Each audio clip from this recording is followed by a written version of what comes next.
গভীর রাত, চারপাশে শুনশান নীরবতা।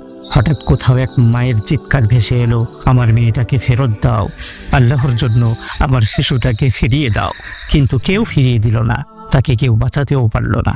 স্কুলের উচ্ছলতা, মায়ের কোলের নিরাপদ ঘুম, বাবার হাত ধরে হাঁটতে শেখা সেই ছোট্ট মেয়েটার জীবনের সব গল্প এক নিমিষে শেষ হয়ে গেল। আরেকটা নিষ্পাপ জীবন হারিয়ে গেল, আরেকটা পরিবার ধ্বংস হয়ে গেল। কিন্তু আমরা কি করলাম?